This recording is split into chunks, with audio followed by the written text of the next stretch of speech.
This is Red Ice Radio.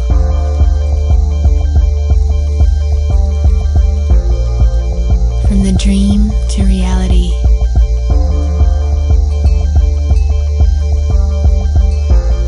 RedIceCreations.com. This is Red Ice Radio. Thank you for tuning in to our program today. My name is Henrik and we are coming to you from Sweden in Scandinavia. If you're joining us for the first time, we direct you to our website, RedIceCreations.com.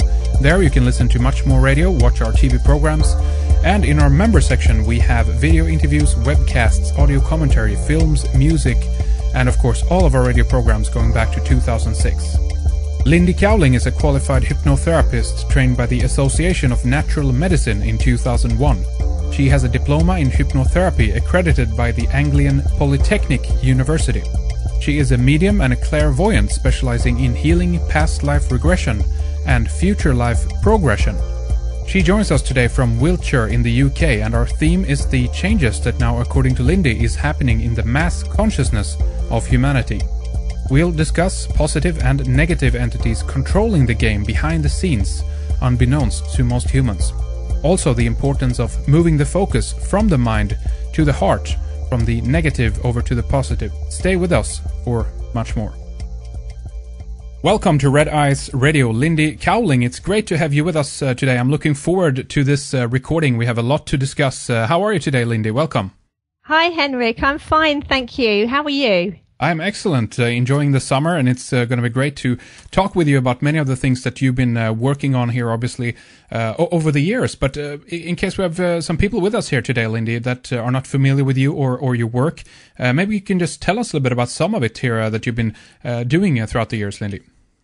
Yeah, well, I'll start, basically at the beginning. I trained almost 12 years ago as a hypnotherapist. That's hypnotizing people for a living.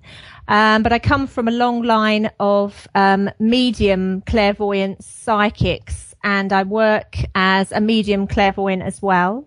I specialize in past life regression, taking people back into lives that they've lived before. I've also been on Radio 1 a few times and on various radio across the world doing future life progression, which is taking people into the potential future. And I'm also trained as a healer. So I work in a mixture of all of those modalities. And as time has gone on and I've got more experience, I guess, and gone up in higher levels of energy, I find that when I'm doing sessions with clients, I work in several of those modalities at the same time. So, I mix in different things accordingly. My background myself, I come from a long line of healers and psychics. My nan was extremely well known in America and Canada, particularly Rose Gladden in the 70s and 80s. So I come from that line. My mother is a medium clairvoyant, and it was something that I was never going to work in myself. I was quite rebellious and I didn't really want to go down that route. But from the moment I started working with clients, I found that activated something within me, especially working with altered states of consciousness, with hypnosis. And I just found that, it was something I couldn't avoid really. And now, 11 and a half years down the line, my life has sort of changed beyond recognition, and I wouldn't change it for the world. But so being clairvoyant, would you say that it runs in the family, so to speak, hereditary? Absolutely, yeah. Right. I can't get away from it. I mean, I have two boys myself, two sons, and the youngest one is also born a medium clairvoyant. He was demonstrating, different phenomena and seeing things when he was 2. So there's a long family line of it that we can't get away from, even if we wanted to. So yeah. What does that mean then? Do you think that means that it's genetic, or is there something else going on? I think everybody and anybody has these skills, but I think there is when you have it in the family, I think in a way it makes it more accessible, more acceptable, and I think there's a higher likelihood that these abilities will come to the fore. But I think these psychic abilities are something that anybody and everybody can access. I don't believe that's for the a special few, so to speak. I think that's a skill that we all have, but that's been deliberately drummed out of us, deliberately, so that we don't access those skills.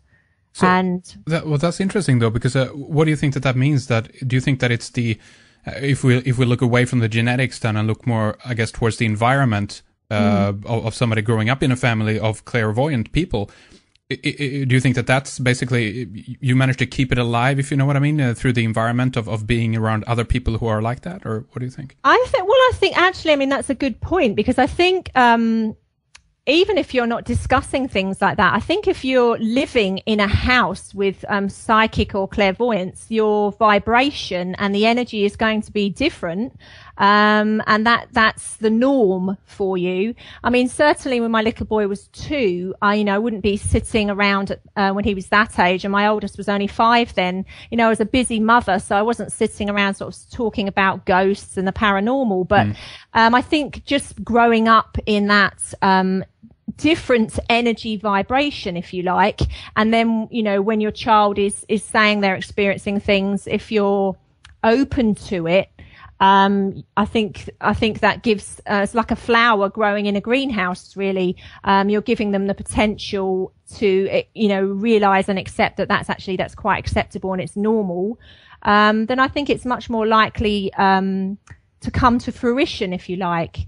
I think the society that we're in, I mean, this is so much about, a lot of what we're going to talk about, I'm sure, later, today. This is just another aspect of it. I'll use the term loosely, but the people or the entities at the very, very top of planet Earth, at the top of the society that we're in, one of many of their agendas is to make sure that so-called ordinary people don't access these kind of skills and access these kind of abilities. And so it's not encouraged. I don't know if it's the same across Sweden there, but there's extremely tight regulation on mediums and clairvoyance here. We're not allowed to we're only allowed to work in this if we say that it's just good fun and it's all for entertainment, and we have to jump through a lot of hoops to do this kind of work. They make it as difficult as possible. Well, see, here I think it's totally rooted out of the population, because it's very I know very few, if I put it that way. I mean, when we were in the States a while back, you can see a little bit here and there. You can see the hand with the eye in it, tarot sign blinking in the window somewhere. But here you never see that. How is it in the UK or in regards to that? It's absolute. I mean, it's all over the place here. I mean, it's, actually, I've never seen, we're awash with alternative and complementary therapy. I mean, that is amazing, really. In the 11.5 years I've been doing this, there used to be the occasional alternative health center. Yeah. But now that, I mean, they're everywhere. So it's definitely expanded. And I think it has in the States as well. It's definitely expanded.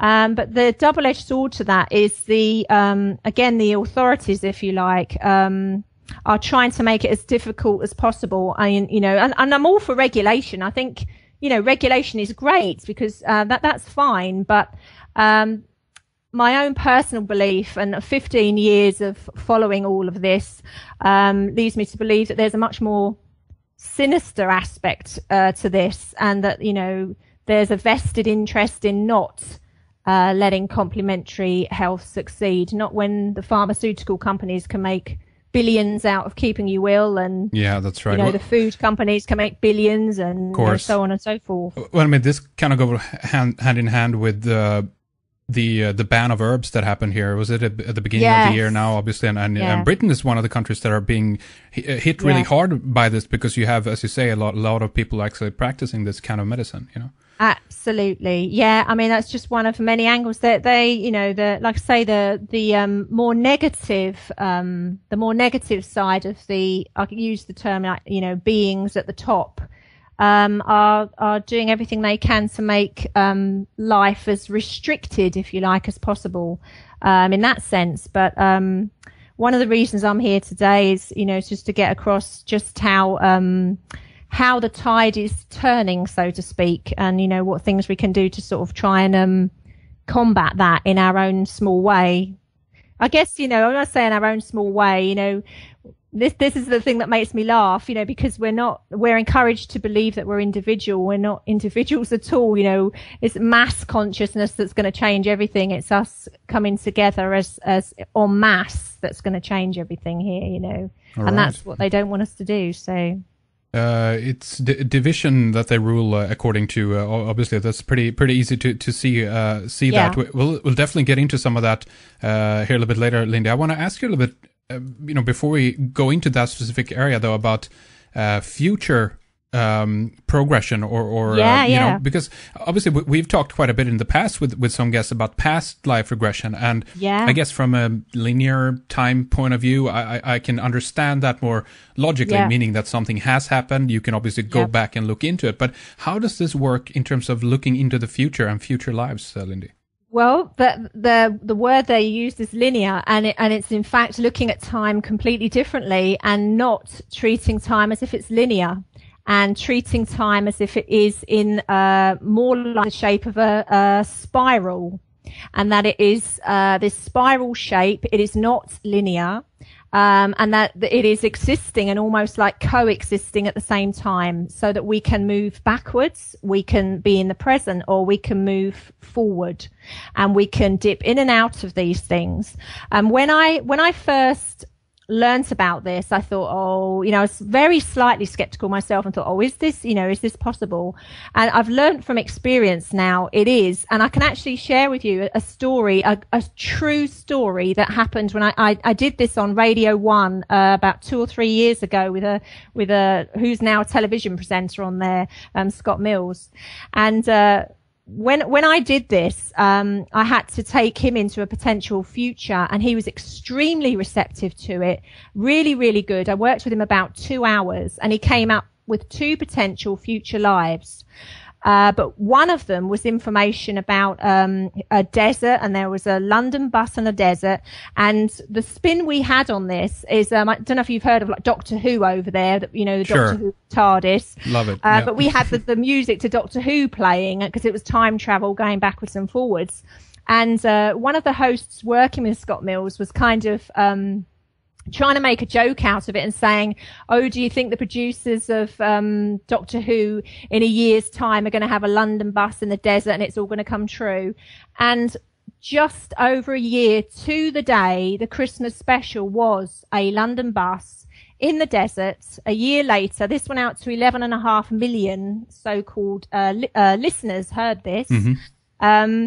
So it did happen, and some of the things that this guy came out with actually did take place in his life about 18 months later, and he did actually go to America like he predicted, and that all went out on air. That went out to 11.5 million people that heard that.